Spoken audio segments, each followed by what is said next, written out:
So it's a good night to talk about frozen slush.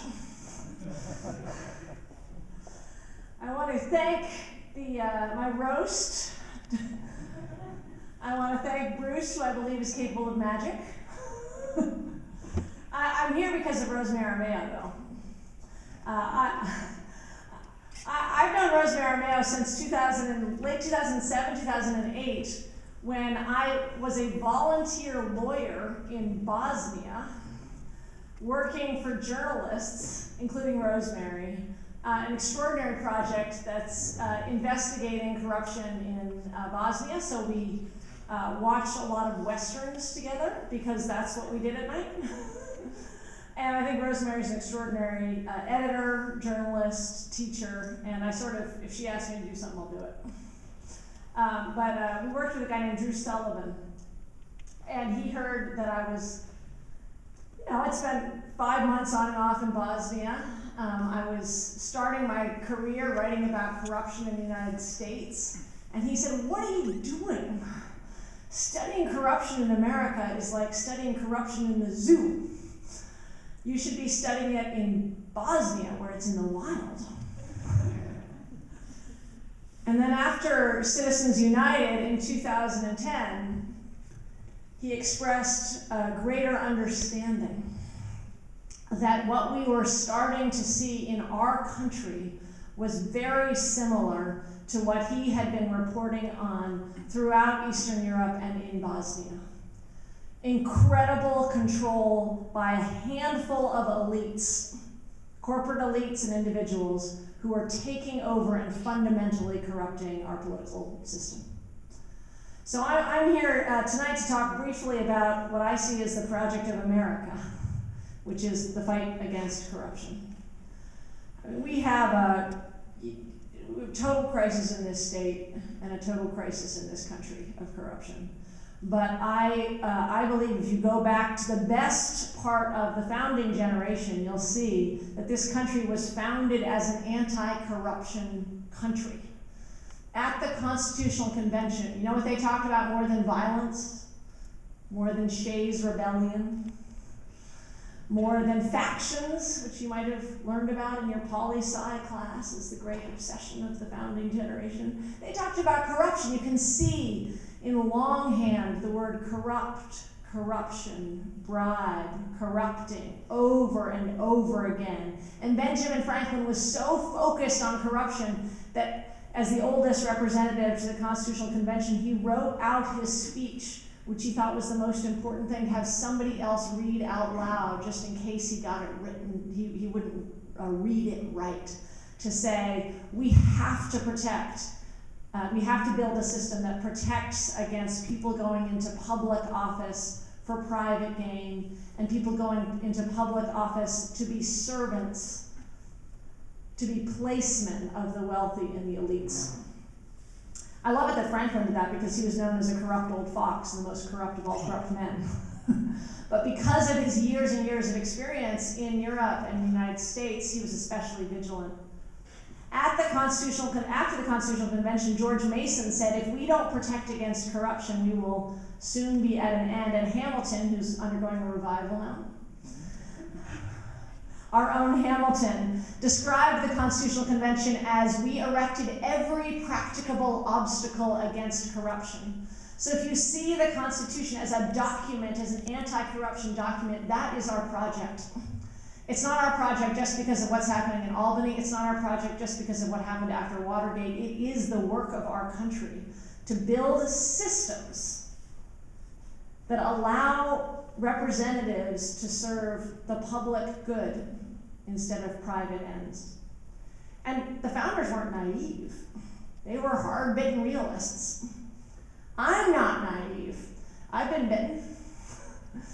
But what they understood that is so fundamental is all of us carry within ourselves the potential to be selfish. We all carry within ourselves the potential to be beggars and servants.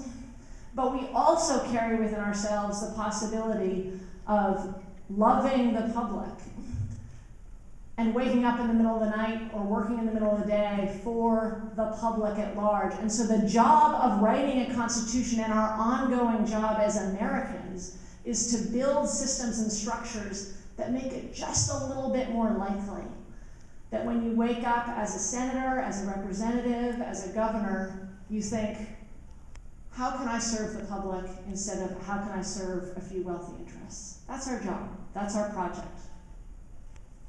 There's some wonderful stories, historical stories. My book is very small. If it was actually the history of corruption in America, it would be much bigger.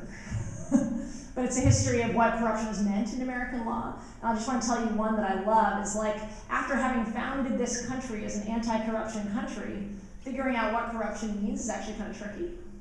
So one of the early cases that came up involved the Yazoo land scandal. These are lands in western Georgia that a bunch of land speculators came to the Georgia legislature and said, we want to buy that land. It looks very attractive. And the Georgia legislature said no, so they bought all the legislators, all the lawmakers. They gave them all cash, all but one, all cash or stock in the company that wanted to buy the land. The legislature passed the land sale. The governor vetoed it, so the speculators went back to the governor, bought him, passed it, went through the veto. This was called the real estate deal of the millennium. It was a scandal that was talked about for 30 years in the press, the Yazoo scandal. You were defined by whether you were pro-Yazoo or anti-Yazoo. The question in the case then, and then the people of Georgia did what we all do when we feel like our government has been corrupt. Voted out every single Georgia lawmaker. And then, just in case you weren't sure about how they felt about it, they had a bonfire and burned the law that gave away the lands. So this ended up being a really tricky case, because the question is, was that law that gave away these millions of acres so corrupt that it wasn't a good law? Do we just void it? Or, tough luck, if the land is sold, Georgia, go on your way. So this goes all the way up to the Supreme Court and is decided by Justice Marshall, himself a land speculator. And you might remember this case. It's very famous because it's the only case in which an advocate had to sober up and take time between oral arguments before finishing his argument. That was the advocate for the state of Georgia. The state of Georgia lost. And Justice Marshall said, it's too hard to figure out what corruption is. I guess I can't say whether this bill is corrupt or another bill is corrupt, so people of Georgia, you're out of luck. That case really made Jefferson mad. He called it one of the twistifications of Justice Marshall. What are we going to do? But with exceptions like that case, what you see is for 200 years a pretty consistent idea that the job of courts and the job of state houses and the job of Congress was to protect against corruption with extraordinary vigilance, because there's a constant threat. I almost think of democracy as a kind of whack-a-mole. There's always a threat. It's going to come from different places. There's no steady state. And so our job as Americans, as small d Democrats, is to erect different barriers at different times to allow for our lawmakers to freely serve the public and the public good. That sense of what corruption means started to really fall apart in the 70s. 1976 was Buckley versus Vallejo, the first case that sort of put a dent into our traditional understanding of corruption. And you start to see the rise of this phrase, which you may know, quid pro quo, right? Have you heard that phrase? Don't you feel smart when you say it? It's Latin, right? It feels like it has these firm, rigid edges.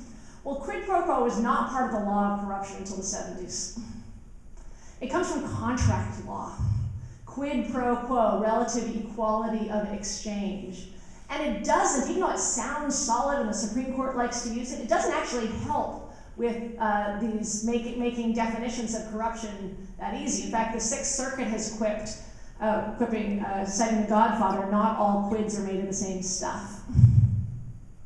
Quid pro quo has become a stand-in in our Supreme Court for a really nonsensical idea that something isn't corrupt unless it's explicit. Basically, it's only corrupt if you're the Keystone Cops. What the Supreme Court has said effectively is if you don't make a deal, I will give you this $106,000 donation for that carried interest loophole. If you don't say that, it's not corrupt. Winks and nods don't count as corruption. Influence doesn't count as corruption. That doesn't make any sense. It doesn't make any common sense, and it explains both Citizens United and McCutcheon versus FEC is this totally cramped, abstract understanding of corruption. So, what do? This is American history in 60 seconds. One, I think the essential thing we do is pass public financing of elections because otherwise lawmakers cannot be free. Right now, members of Congress spend 30 to 70% of their time calling the wealthiest people whose names they can find and asking them for $2,000 to $5,000 donations. That is the job description of our congressional representatives. Until we have public financing, our Congress members can't work on watershed, flooding, energy, jobs, infrastructure, all the things that should be, that are all really hard, but should be the job of our lawmakers. Instead, they're working, not necessarily for their own financial gain, but for the gain of their donors. Here in New York, we have a lot of things we could do. We have a crime wave of corruption in Albany. I don't know if you've noticed. 2 out of 3 of the 3 men in the room are going to be sentenced in the next month.